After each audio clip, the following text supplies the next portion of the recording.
ورسول الله صلى الله عليه وسلم يقول كل بدعة ضلالة. But I just want to take a fa'idah from Shaykh Ibn Uthaymīn, rahimahullah ta'ala. So obviously Shaykh Ibn Uthaymīn also has an explanation, Sharh Umdatul Ahkam. And of course, as we prepare these durus, it's good to look elsewhere in other shuruhat, in other explanations, to see whether there's fawaid that can be lifted. And there are some tremendous fawaid from Ibn Uthaymīn. I don't want to cover all of them because that would make just the study of this one hadith very lengthy. But there's something that I think affects many Muslims that they need to pay attention to. So Shaykh Ibn Uthaymīn mentions min fawaidi hadha al-hadith, from the benefits of this hadith.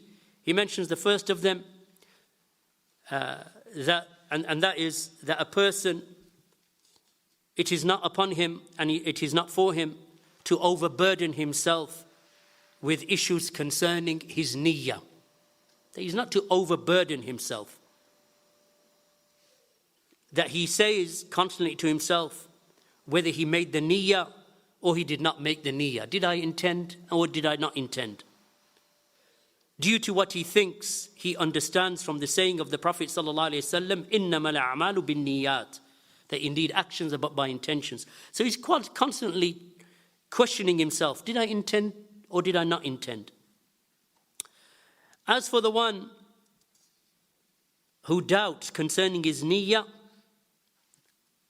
then if it is after finishing the act of worship, then the doubt has no effect upon the act of worship. So let's say a person has prayed and he's finished the prayer, then a doubt comes to him. That doubt has no effect upon the worship that he has completed already. That is because doubting after the act of worship has finished carries no weight and is given no consideration. It is not considered. So this is a beneficial principle. This is as he has mentioned, that this is a beneficial principle.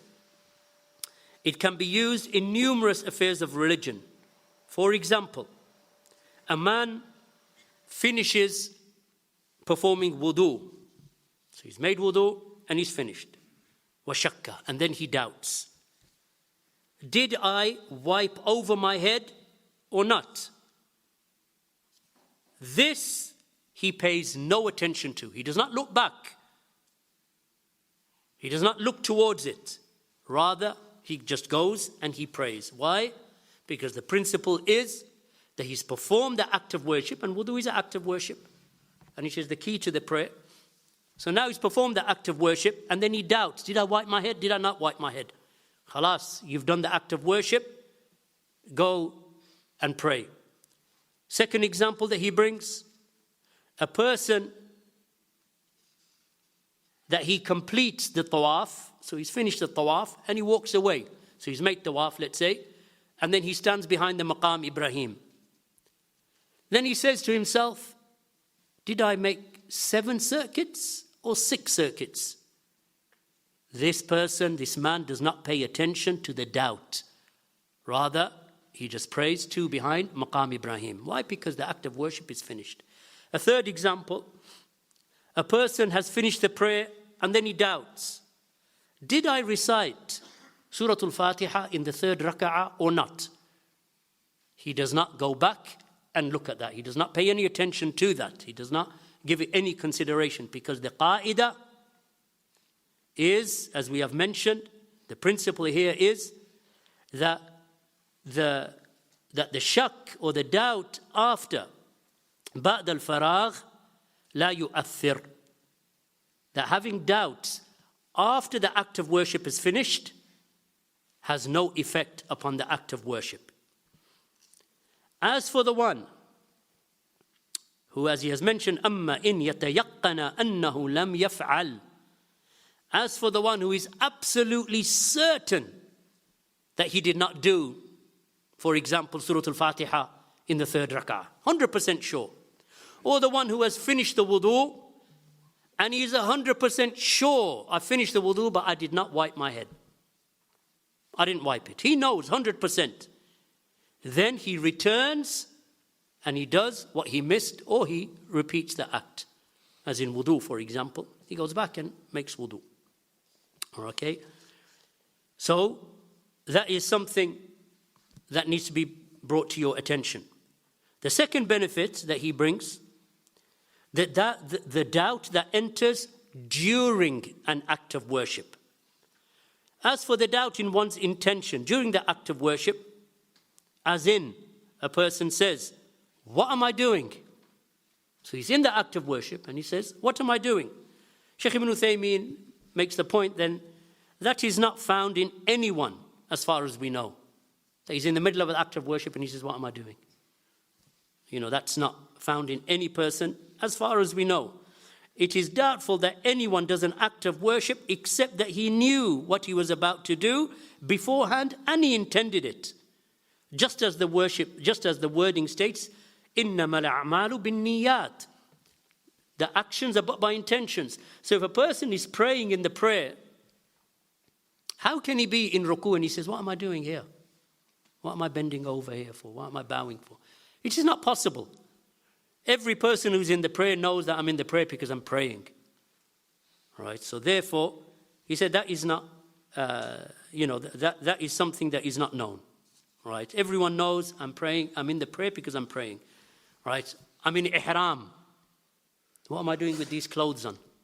No one says that. He knows. I'm about to make umrah. Right? So he knows. Right? He doesn't end up, with his shoulder uncovered, walking around the tawaf and just considers. He says, "Where am I?" That's not possible. The niyyah is known. He knows that the act of worship has an intent behind it, because actions are done because they are intended.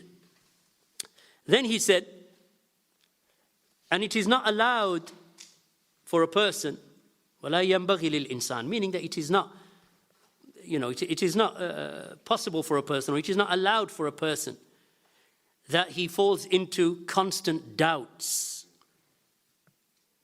And it is not for him to pay attention to them if they occur. He should not pay attention to them if they occur, because that will open a door for himself to whisperings that will have no end to them. As for the one who does not doubt in affairs often, right? So he makes a distinction between the one who is constantly in doubt. Then he is not allowed to fall into that. It is not for him. It is not allowed for him, because he's just going to open a door and ruin himself. As for the one who does not doubt in affairs often, then he should look and see. If his doubt is nothing but suspicion, or just based upon something that came to his mind, then he should not pay attention to it, because this doubt has no reality to it. It's just a thought that came to him. So for example, he finishes the prayer, and then just a thought comes to his mind. Did I pray tahajjud? Or did I pray tashahhud rather? Did I pray tashahhud? So that just comes to his mind. Is it based upon anything? No. It's just a suggestion or a suspicion that comes to his mind. Then he should not pay any attention to it.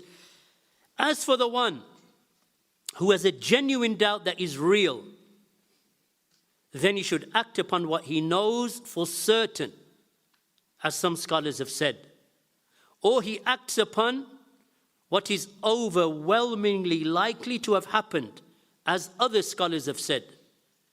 And the second view is more correct of the two sayings. So if there is a genuine doubt, that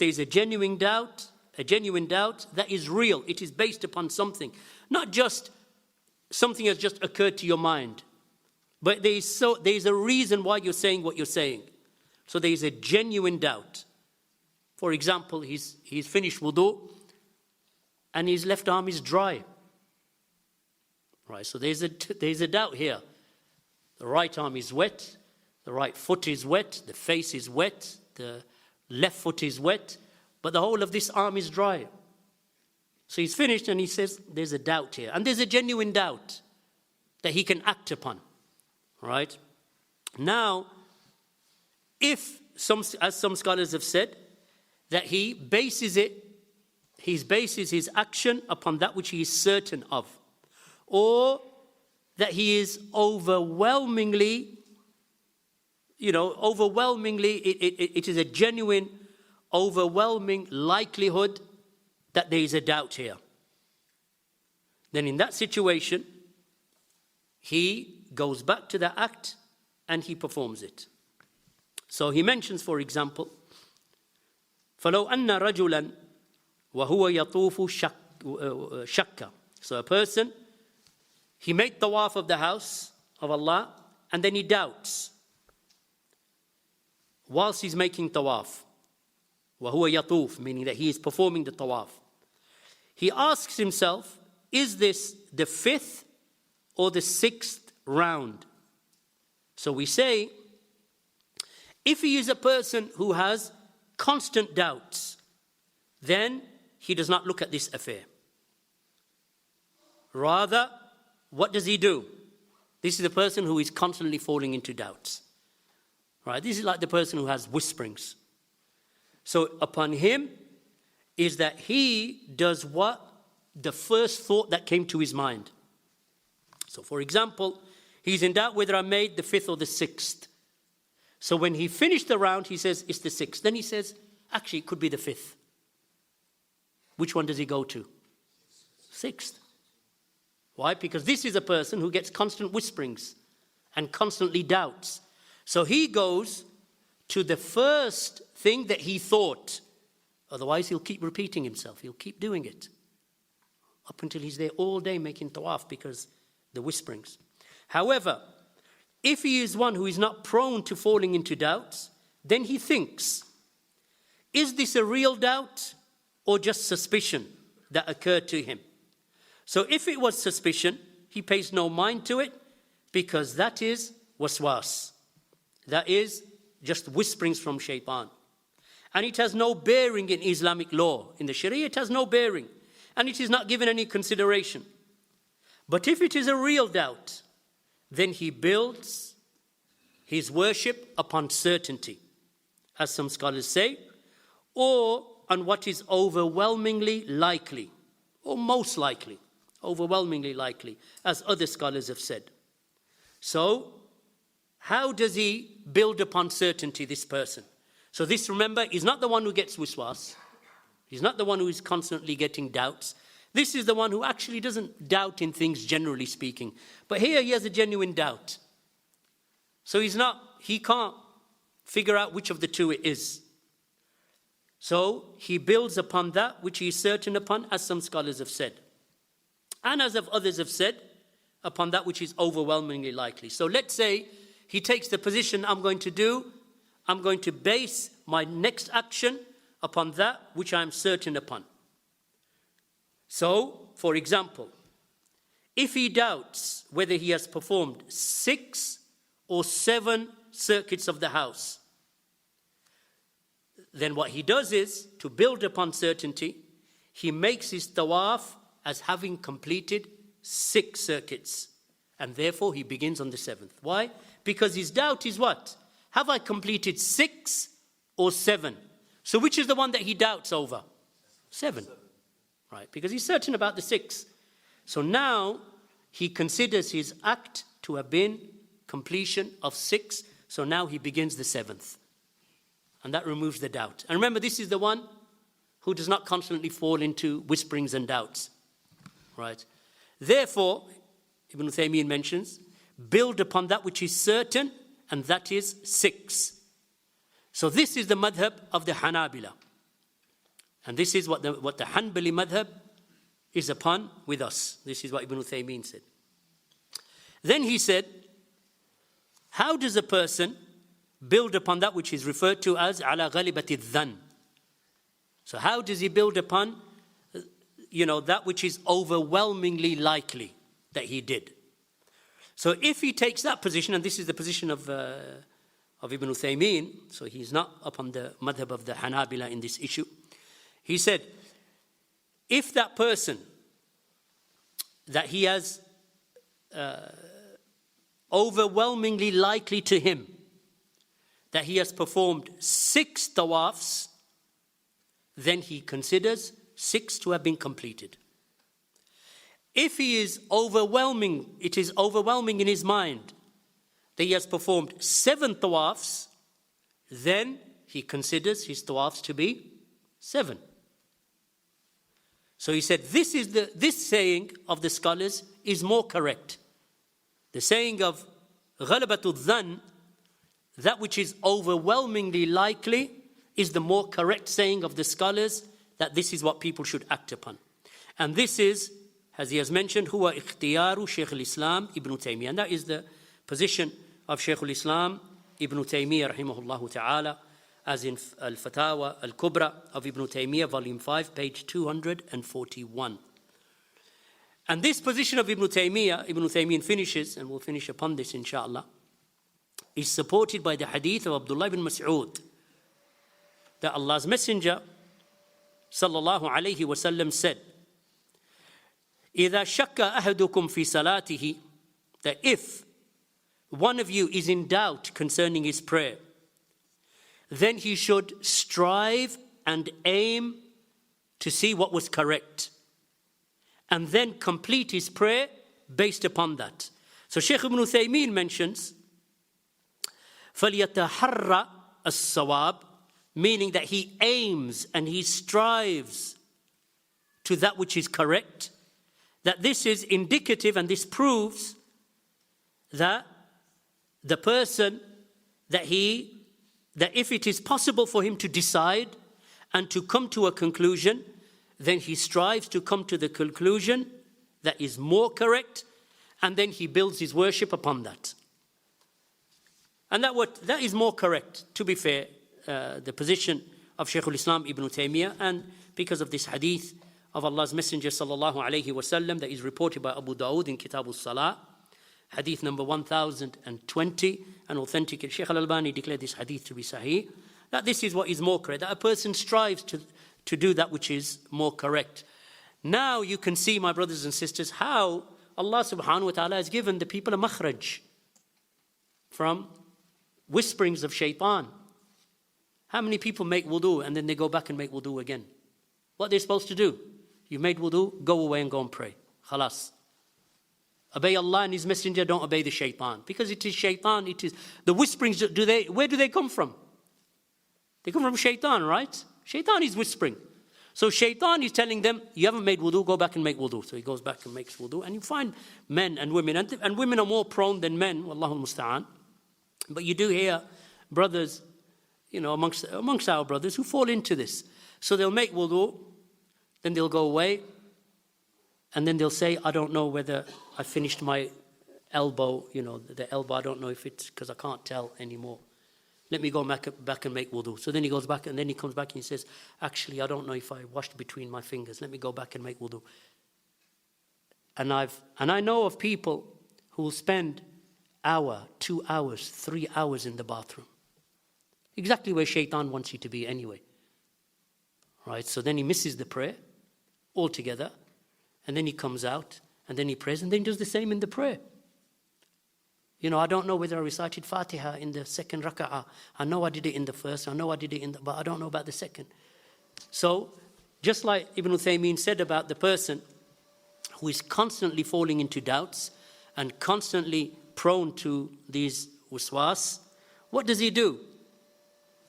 Once the act of worship is over, don't go back. Don't go back. If you're a person who has made tawaf, 5, but you don't know whether it's the 6th, but you're a person who's prone to that. Not the person who is not prone, because he will use the principle of غَلَبَةُ الظَّنِّ, what is overwhelmingly likely. Or if he takes the position of the Hanabila, of the Hanbali scholars, he will say, I will base it upon certainty. Right, so the one who is constantly in doubt, he does what first comes to his mind. So he's finished 6 and he says, yeah, I've done 6. Or is it 5? That, or is it 5? He doesn't pay attention to. Why? Because he's sahib shukuk. He is a person who is constantly falling into doubts.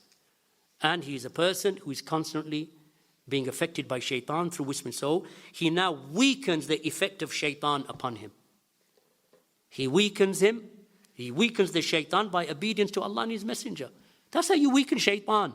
Not by answering the whispers, not by answering the doubts, not by going back after the act, because that's the principle. If the act of worship is finished, then you do not return back to it based upon a doubt. But you can return back to it based upon certainty. Once the act is finished, right? So that's done. Inside the act, like the tawaf or the salah and so on, then you can base it upon, ghalibatul dhann, what is most likely for the one who does not constantly fall into doubt. Or certainty, if you are certain. Because sometimes you can leave an act and you're certain. Or inside the act of worship, you can be certain. In which case, you go back to certainty. Barakallahu feekum. Like, for example, are you in a state of wudu or not wudu? So you made wudu for dhuhr. Asr time comes, you say, I don't know if I'm in wudu. What do? Leave that which you doubt for that which you do not doubt. Right? So at dhuhr, you're in wudu. So at asr time, you don't know. But you do know. What do you know? That I was in wudu for dhuhr. What I don't know is, or I'm in doubt of, is do I still have wudu? So what do? What do you build it upon? Prophet ﷺ said, leave that which you doubt for that which you do not doubt. Right? So what do you doubt? Whether I'm in wudu. What do you not doubt? I was definitely in wudu for dhuhr. So for asr time now, you pray. You do not make wudu on the basis of doubt. If you want to make wudu on the basis of ibadah, then that is allowed, of course. But not on the basis of doubt. Because on the basis of doubt, you have disobeyed Rasulullah. Because the Messenger commanded you, leave that which you doubt for that which you do not doubt. So he commanded you to leave the doubts for that which you do not doubt. Right? So therefore, if a person keeps going back to make wudu based upon doubt, and you find people also doing the same because of discharge. Say, I felt a drop of urine. Right? So they make istinja, and then they leave and they say, I felt a drop of urine. It could be water. Is it doubt or not doubt? It's doubt. So what do you build it upon? I visited the bathroom. I made istinja. So what I'm feeling is water. Why do I assume that it's urine? Unless you have, this illness where, through a urinary infection or because of, whatever illness, that you do have urine that keeps coming. In which case, what do? You don't fall into doubt and whisperings. So you do what happened with Ali. Ali radiallahu anhu is the son-in-law of the Prophet sallallahu alaihi wasallam. And he used to have constant flow of madhi, which is prostratic fluid, right? Pre-seminal fluid. So he was shy in front of Allah's Messenger because of the fact that he's his son-in-law.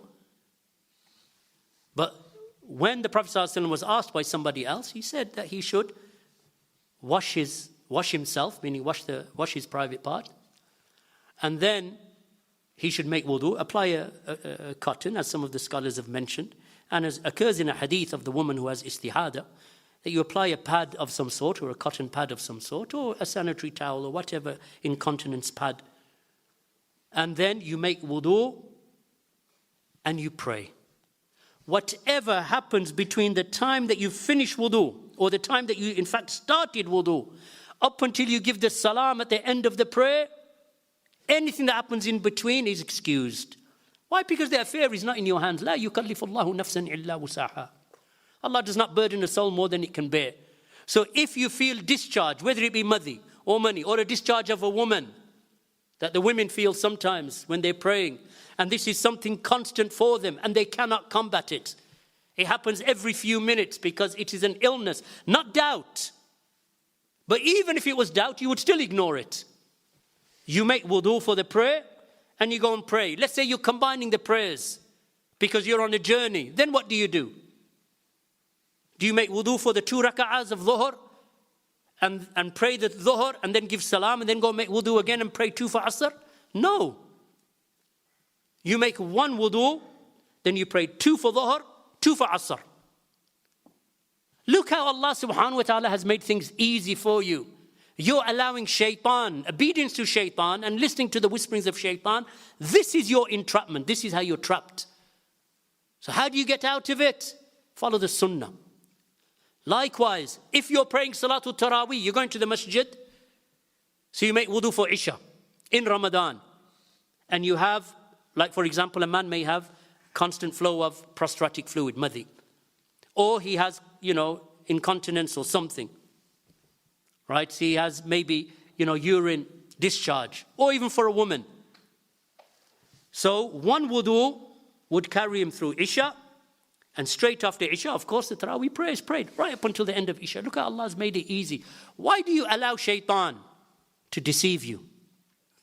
Why do you allow him? People who have whisperings, they allow Shayṭān to do this to them. So disobey Shayṭān and obey Allah. Here's the scholars speaking, Shaykh Ibn Uthaymīn, hadith after hadith. Shayṭān is going to try to deceive you. So build your actions upon certainty and do not allow Shayṭān to whisper to you. Barakallahu feekum. Once you begin by ignoring him once, then twice, then 3 times, then 4 times, and then it becomes a habit of ignoring him completely. Now you are in obedience to Allah and His Messenger sallallahu alaihi wasallam. Everyone is tried with illnesses of one sort or another, or trials of one sort or another. Either it's a physical bodily illness or some trials in his life. So this is maybe the trial that a person faces, constant doubt, constant whisperings. So get out of them by following the advice of the scholars based upon the authentic hadith of Allah's Messenger alayhi salatu wassalam, wa jazakumullahu khaira.